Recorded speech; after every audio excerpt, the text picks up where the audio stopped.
Hello students, कैसे हैं आप लोग। आपका स्वागत है आपके अपने YouTube channel royal Bihar board में। आज के इस वीडियो में बायोलॉजी के काफ़ी ही महत्वपूर्ण चैप्टर आनुवांशिकता तथा जैव विकास से रिलेटेड इसके काफ़ी ही महत्वपूर्ण 20 ऑब्जेक्टिव क्वेश्चंस हम आपको बताएंगे। और ये जो 20 ऑब्जेक्टिव क्वेश्चंस हैं ये काफ़ी ही महत्वपूर्ण है और बोर्ड परीक्षाओं में बार बार पूछे जाते हैं। तो प्लीज़ आप लोग एक भी प्रश्न स्किप मत कीजिएगा और वीडियो को शुरू से लेकर अंत तक देखिएगा, समझ गए। और इन 20 ऑब्जेक्टिव प्रश्न में से जो भी प्रश्न आपको याद ना हो तो उसको आप लोग याद कर लीजिएगा, क्योंकि काफ़ी ही महत्वपूर्ण ये 20 ऑब्जेक्टिव प्रश्न है। और चैनल को सब्सक्राइब नहीं किए हैं तो सब्सक्राइब कर लीजिए। साथ में एक बेल आइकन आता है तो बेल आइकन को ऑल पे दबा लीजिएगा, ताकि जब भी क्लास स्टार्ट हो तो नोटिफिकेशन आपके पास पहुंचता रहे, समझ गए। और यदि आप लोगों को इसका पीडीएफ चाहिए तो आप लोग रॉयल बिहार बोर्ड का टेलीग्राम ज्वाइन कर लीजिए, समझ गए। मैं बार बार नहीं बताऊंगा, आप लोग ज्वाइन कर लीजिए। आपको वहां से जाके पीडीएफ के माध्यम से आपको पढ़ने का मौका मिलेगा और बिल्कुल फ्री में मिल रहा है, समझ गए। तो आप लोग जल्दी से जाके टेलीग्राम में ज्वाइन हो जाइए। आइए शुरू करते हैं पहले नंबर प्रश्न से। पहला नंबर प्रश्न देख लीजिए क्या कह रहा है। पहला नंबर प्रश्न है कि आनुवांशिकता का जनक है। यहाँ पे आपको बताना है कि आनुवांशिकता का जनक कौन है। ऑप्शन नंबर ए है मूलर, बी नंबर ऑप्शन है सटन, सी नंबर ऑप्शन है लैमार्क और डी नंबर ऑप्शन है मेंडल। तो आपको यहाँ पे बताना है कि आनुवांशिकता का जनक किसको कहते हैं। तो इसका right answer D number option हो जाएगा, मेंडल, समझ गए। मेंडल को आनुवांशिकता का जनक कहते हैं। Option number D is the right answer. चलते हैं अगले प्रश्न की ओर। अगला प्रश्न देख लीजिए, काफी ही महत्वपूर्ण है। सारे प्रश्न को आप लोग लिखकर याद कर लीजिएगा, बोर्ड एग्जाम में काफी ही आपको हेल्प मिलेगा, समझ गए। देख लीजिए दूसरा प्रश्न क्या कह रहा है। दूसरा प्रश्न है कि द ओरिजिन ऑफ स्पीसीज नामक पुस्तक किसने लिखी। ए नंबर ऑप्शन है डार्विन, बी नंबर ऑप्शन है ऑफेरिन, सी नंबर ऑप्शन है लैमार्क और डी है कोई नहीं। तो आपको यहाँ पे बताना है कि द ओरिजिन ऑफ स्पीसीज नामक पुस्तक किसने लिखी। तो डार्विन ने लिखी, समझ गए। ए नंबर ऑप्शन इसका राइट हो जाएगा, समझ गए। चलते हैं अगले प्रश्न की ओर। अगला प्रश्न देख लीजिए क्या कह रहा है। अगला प्रश्न है कि घोंघा किस समुदाय का प्राणी है। ए नंबर ऑप्शन है मोलस्का, बी नंबर ऑप्शन है इकाइनोडर्माटा, सी नंबर ऑप्शन है प्रोटोकोडाटा और डी नंबर ऑप्शन है एनिलिडा। तो आपको यहाँ पे बताना है कि घोंघा किस समुदाय का प्राणी है। तो घोंघा किस समुदाय का प्राणी है, तो इसका राइट आंसर ऑप्शन नंबर ए हो जाएगा, मोलस्का, समझ गए। Option number A is the right answer. चलते हैं अगले प्रश्न की ओर। अगला प्रश्न देख लीजिए क्या कह रहा है। अभी तक आप लोग वीडियो को लाइक नहीं किए हैं तो वीडियो को लाइक कर लीजिए और अपने दोस्तों में वीडियो को शेयर कर लीजिए, समझ गए, क्योंकि काफी ही महत्वपूर्ण ये सभी प्रश्न हैं, समझ गए। देख लीजिए ये प्रश्न हमारा क्या कह रहा है। प्रश्न है कि कीटों के पंख और चमगादड़ के पंख किस तरह के अंग हैं। ऑप्शन नंबर ए है समजात अंग, बी नंबर ऑप्शन है अवशेषी अंग, सी नंबर ऑप्शन है समवृद्धि अंग और डी है इनमें से कोई नहीं।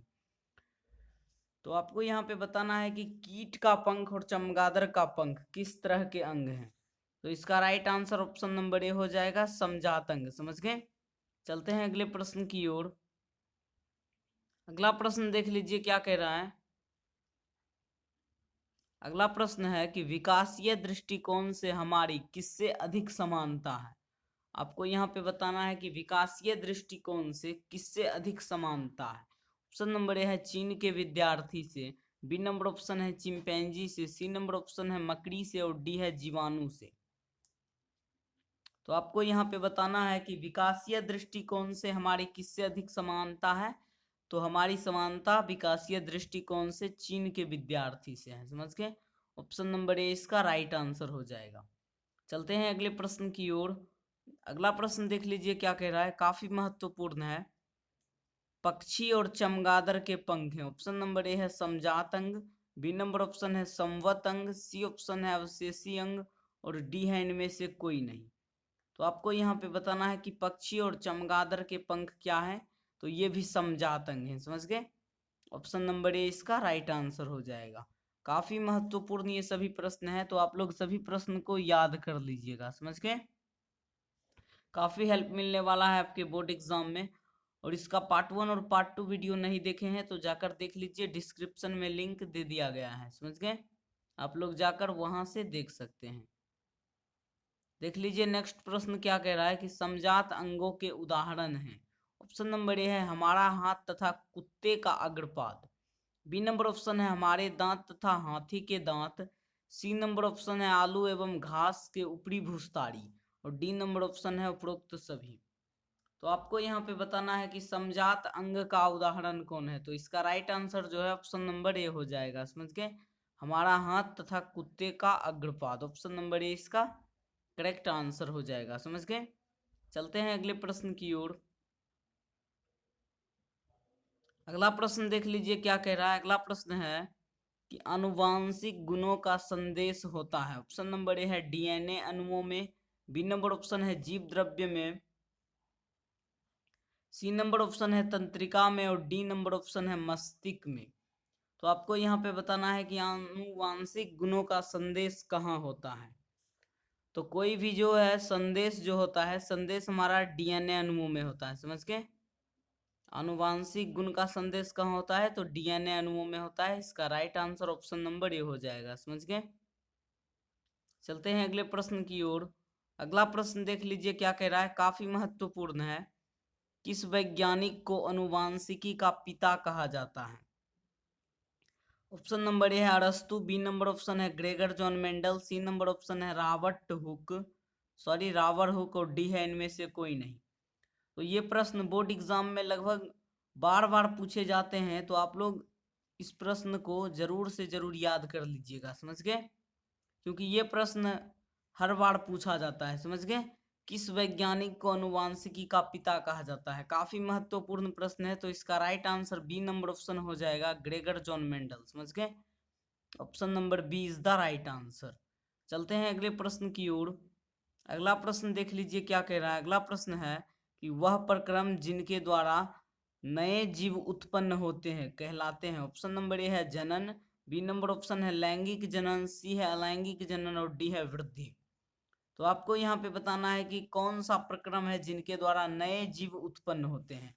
तो इसका राइट आंसर ऑप्शन नंबर ए हो जाएगा, जनन। जनन के द्वारा नए जीव उत्पन्न होते हैं, समझ गए। काफी महत्वपूर्ण प्रश्न है।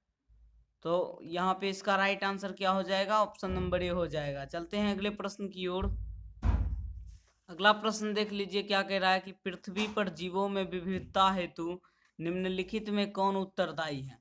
ऑप्शन नंबर ए है विभिन्नता। बी नंबर ऑप्शन है इनमें क्रमिक एवं निरंतर विकास। सी नंबर ऑप्शन है आनुवांशिकता। और डी है इनमें से सभी। तो आपको यहाँ पे बताना है कि पृथ्वी पर जीवों में विविधता हेतु कौन उत्तरदायी है। तो इसका राइट आंसर क्या हो जाएगा, ऑप्शन नंबर बी हो जाएगा, इनमें क्रमिक एवं निरंतर विकास, समझ गए। ऑप्शन नंबर बी इसका राइट आंसर हो जाएगा, समझ गए। काफी महत्वपूर्ण ये सभी प्रश्न हैं, तो आप लोग इसको याद कर लीजिएगा, समझ गए। मैं बार बार नहीं बोलूंगा। और पीडीएफ इसका यदि आप लोगों को चाहिए तो आप लोग रॉयल बिहार बोर्ड का टेलीग्राम ज्वाइन कर लीजिए, समझ गए। वहां पे आपको इसका पीडीएफ और अन्य वीडियो में जितने भी क्वेश्चंस हैं उनका पीडीएफ आपको वहां से मिल जाएगा, समझ गए। दूसरा प्रश्न देख लीजिए क्या कह रहा है। अगला प्रश्न देख लीजिए क्या कह रहा है। यह जीन अवस्थित होते हैं। ऑप्शन नंबर ए है साइटोप्लाज्म में। बी नंबर ऑप्शन है केंद्रक में। सी है ऑप्शन है केंद्रिका में। और डी है राइबोसोम में। तो आपको यहाँ पे बताना है कि जीन अवस्थित कहाँ होते हैं। तो जीन केंद्रक में अवस्थित होते हैं, समझ गए। तो इसका राइट आंसर क्या हो जाएगा, बी नंबर ऑप्शन हो जाएगा। काफी ही महत्वपूर्ण ये सभी प्रश्न हैं, तो आप लोग सभी प्रश्न को याद करके एग्जाम में जाइएगा, समझ गए। और वहां पे आपको पता चलेगा कि कितना महत्वपूर्ण सभी प्रश्न था, समझ गए। तो आप लोग याद कर लीजिएगा। देख लीजिए नेक्स्ट प्रश्न हमारा क्या कह रहा है। नेक्स्ट प्रश्न है कि किसी जीव की जीनी संरचना कहलाती है। ऑप्शन नंबर ए है जीनोटाइप। बी नंबर ऑप्शन है फोनोटाइप। सी ऑप्शन है लक्षण प्रारूप। और डी है इनमें से कोई नहीं। तो आपको यहाँ पे बताना है कि किसी जीव की जीनी संरचना क्या कहलाती है। तो किसी जीव की जीनी संरचना क्या कहलाती है, तो जीनोटाइप कहलाती है, समझ गए। ऑप्शन नंबर ए इसका राइट आंसर हो जाएगा, समझ गए। नेक्स्ट प्रश्न देख लीजिए क्या कह रहा है। नेक्स्ट प्रश्न है कि जीवों की उत्पत्ति के पहले पृथ्वी पर निम्नलिखित में क्या नहीं था। ऑप्शन नंबर ए है carbon dioxide, B number option है nitrogen dioxide, C number option है ऑक्सीजन और डी है इनमें से सभी। तो आपको यहाँ पे बताना है कि जीवों की उत्पत्ति के पहले पृथ्वी पर क्या नहीं था। तो क्या नहीं था, तो इसका right answer D number option हो जाएगा, इनमें से सभी। पृथ्वी पर जीवों की उत्पत्ति के पहले ना ही कार्बन डाइऑक्साइड था, ना ही नाइट्रोजन डाइऑक्साइड था और ना ही ऑक्सीजन था। समझ गए? तो इसका राइट आंसर क्या हो जाएगा, ऑप्शन नंबर डी हो जाएगा, इनमें से सभी। Option number D is the right answer.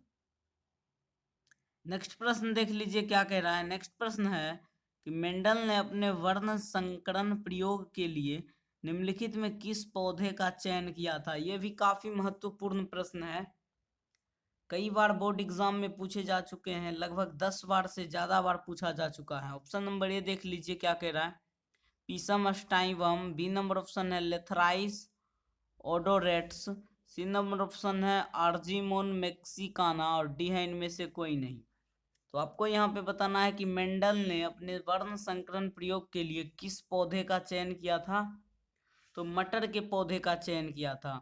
यहाँ पे इसमें चारों में से कोई भी ऑप्शन नहीं है, तो इसका right answer option number D हो जाएगा, इनमें से कोई नहीं। समझ गए? D number option is the right answer. चलते हैं अगले प्रश्न की ओर। अगला प्रश्न देख लीजिए क्या कह रहा है। अगला प्रश्न है कि प्राकृतिक चुनाव द्वारा जीवों का विकास कहलाता है। ऑप्शन नंबर ए है डार्विनवाद, बी नंबर ऑप्शन है लामार्कवाद, सी नंबर ऑप्शन है सूक्ष्म विकास और डी है वृहत विकास। तो आपको यहाँ पे बताना है कि प्राकृतिक चुनाव द्वारा जीवों का विकास क्या कहलाता है। तो प्राकृतिक चुनाव द्वारा जीवों का विकास डार्विनवाद कहलाता है। समझिए, option number A is the right answer. चलते हैं अगले प्रश्न की ओर। अगला प्रश्न देख लीजिए क्या कह रहा है। अगला प्रश्न है कि पृथ्वी पर सर्वप्रथम जीवन की उत्पत्ति कब हुई थी। यहाँ पे आपको बताना है कि पृथ्वी पर सर्वप्रथम जीवों की उत्पत्ति कब हुई थी, आपको यहाँ पे बताना है। समझ गए? काफी ही महत्वपूर्ण प्रश्न है। समझ गए? तो देख लीजिए ऑप्शन नंबर ए क्या कह रहा है। ऑप्शन नंबर ए है लगभग 3.5 अरब वर्ष पहले, बी नंबर ऑप्शन है लगभग 4.5 अरब वर्ष पहले, सी नंबर ऑप्शन है लगभग 5 करोड़ वर्ष पूर्व और डी नंबर ऑप्शन देख लीजिए क्या कह रहा है, इनमें से कोई नहीं। तो आपको यहाँ पे बताना है कि पृथ्वी पर सर्वप्रथम जीवन की उत्पत्ति कब हुई थी। तो कब हुई थी, सॉरी, तो इसका right answer option number D हो जाएगा, लगभग 3.5 अरब वर्ष पहले। Option number A is the correct answer. समझ गए? चलते हैं अगले प्रश्न की ओर। अगला प्रश्न देख लीजिए क्या कह रहा है। अगला प्रश्न काफी महत्वपूर्ण है कि किसी प्रजाति विशेष के एक आबादी में स्थित समस्त जीन को कहते हैं। ऑप्शन नंबर ए है जीन कोश, बी नंबर ऑप्शन है जीन वारंवारता, सी नंबर ऑप्शन है जीन आवर्ती और डी नंबर ऑप्शन है जीन प्रवाह। तो आपको यहाँ पे बताना है कि किसी प्रजाति विशेष के एक आबादी में स्थित समस्त जीन को क्या कहते हैं। तो क्या कहते हैं, तो जीन कोश कहते हैं। समझ गए? ऑप्शन नंबर ए इसका राइट आंसर हो जाएगा। समझ गए? काफी महत्वपूर्ण प्रश्न है, तो आप लोग सभी प्रश्न को याद कर लीजिएगा। समझ गए? और पीडीएफ प्राप्त करने के लिए आप लोग रॉयल बिहार बोर्ड का टेलीग्राम ज्वाइन कर लीजिए, वहां से आपको बिल्कुल फ्री में इसका पीडीएफ मिल जाएगा। नेक्स्ट प्रश्न देख लीजिए क्या कह रहा है कि जीवन उत्पत्ति के समय पृथ्वी का वातावरण कैसा था। ऑप्शन नंबर ए है उपचायक, बी नंबर ऑप्शन है अपचायक, सी नंबर ऑप्शन है दोनों और डी है कोई नहीं। तो आपको यहाँ पे बताना है कि जीवन उत्पत्ति के समय पृथ्वी का वातावरण कैसा था, आपको यहाँ पे बताना है। समझ गए? तो जीवन उत्पत्ति के समय पृथ्वी का वातावरण कैसा था, कैसा था, तो अपचायक था। समझ गए? Option number B is the right answer हो जाएगा। चलते हैं अगले प्रश्न की ओर। अगला प्रश्न देख लीजिए क्या कह रहा है कि जब एक या एक से अधिक उप प्रजातियां उत्पन्न हो तो इसे क्या कहते हैं। जब एक या एक से अधिक उप प्रजातियां उत्पन्न हो तो इसे क्या कहते हैं। ऑप्शन नंबर ए है उत्परिवर्तन, बी नंबर ऑप्शन है प्राकृतिक चयन, सी नंबर ऑप्शन है जाति उद्भवन और डी है इनमें से सभी। तो आपको यहाँ पे बताना है जब एक या एक से अधिक उप प्रजातियां उत्पन्न होती है तो इसे क्या कहते हैं। तो इसे उत्परिवर्तन कहते हैं। समझ गए? ऑप्शन नंबर ए इसका राइट आंसर हो जाएगा। समझ गए? चलते हैं अगले प्रश्न की ओर। और अगला प्रश्न देख लीजिए क्या कह रहा है। अगला प्रश्न है कि एक नई उपप्रजाति के विकास को कहते हैं। ऑप्शन नंबर ए है सूक्ष्म विकास, बी नंबर ऑप्शन है जाति विकास, सी नंबर ऑप्शन देख लीजिए क्या है, सी नंबर ऑप्शन है जाति उद्भवन, और डी नंबर ऑप्शन है इनमें से कोई नहीं। तो आपको यहाँ पे बताना है कि एक नई उपप्रजाति के विकास को क्या कहते हैं। तो यहाँ पे इसका राइट आंसर क्या हो जाएगा? ऑप्शन नंबर डी हो जाएगा, इनमें से कोई नहीं। समझ गए? Option number D is the right answer. समझ गए? इन सभी प्रश्न को आप लोग याद कर लीजिएगा, काफी ही महत्वपूर्ण है। सो आज के लिए इतना ही था। सारा प्रश्न जो है, टोटल प्रश्न क्लियर हो गया है। तो आप लोग कमेंट में लिख के बताइएगा कि वीडियो कैसा लगा। समझ गए? कमेंट में लिख के बताइएगा। और इसका पीडीएफ यदि आप लोगों को चाहिए तो पीडीएफ आप लोग रॉयल बिहार बोर्ड के टेलीग्राम में जाकर ज्वाइन होके वहां से प्राप्त कर सकते हैं। समझ गए? आज के लिए इतना ही था। मिलते हैं नेक्स्ट वीडियो में, तब तक के लिए धन्यवाद।